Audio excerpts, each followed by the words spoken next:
Heto na naman tayo mga ka-Ethereons, halina't pag-usapan ang katotohanan kung pagano o animismo ba ang pinagmulan ng mga subanen. Ang subanen, mga tagapangalaga ng lupa at espiritu. Hindi paganismo, kundi animismo ang siyang nagbibigay buhay sa kultura at paniniwala ng mga subanen. Isang malaking pagkakaiba ito na madalas na nagiging sanhi ng pagkalito.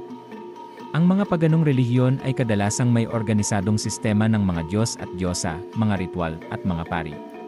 Samantalang ang animismo, ang paniniwalang may espiritu ang lahat ng bagay, mula sa mga puno at bato hanggang sa mga hayop at mga ninuno, ang siyang pundasyon ng pananaw sa mundo ng mga subanen. Ang pinagmulan ng mga subanen ay naliligaw sa mga ulap ng panahon. Sila ay itinuturing na isa sa mga unang pangkat etniko na nanirahan sa Zamboanga Peninsula at mga karatig na lugar sa Mindanao. Ang kanilang kasaysayan ay nakaukit sa mga kwento, awit, at mga ritual na ipinasa mula sa isang henerasyon patungo sa isa pa. Bago pa man dumating ang Kristyanismo at iba pang mga relihiyon, ang kanilang mga paniniwala ay umusbong at umunlad na may malalim na koneksyon sa kalikasan. Ang pagkalito sa pagitan ng animismo at paganismo ay madalas na nagmumula sa pagkakatulad ng ilang mga kaugalian. Pareho silang may mga ritual at mga handog, ngunit ang focus ay magkaiba. Sa animismo ng mga subanen, ang mga ritual ay hindi para sa pagsamba sa isang partikular na Diyos, kundi para sa pakikipag-ugnayan sa mga espiritu na naninirahan sa kapaligiran at sa mga ninuno. Ang mga handog ay para sa pagpapakita ng paggalang at pasasalamat, at para sa pagpapanatili ng balanse sa pagitan ng mundo ng mga tao at ng mundo ng mga espiritu.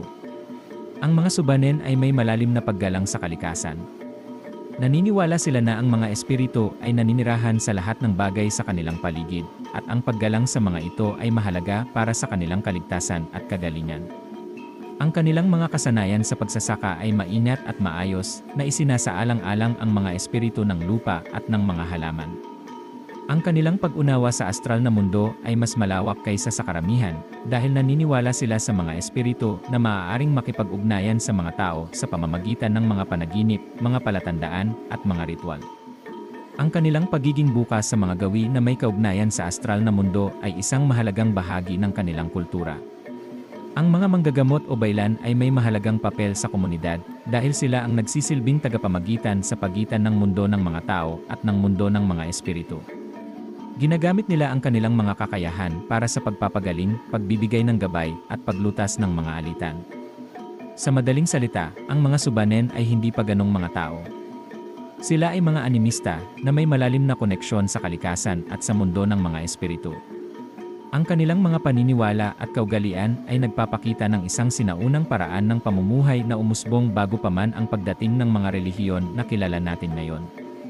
Ang kanilang pagiging bukas sa astral na mundo ay nagpapakita ng kanilang malalim na pag-unawa sa mga misteryo ng buhay at ng sansinukob.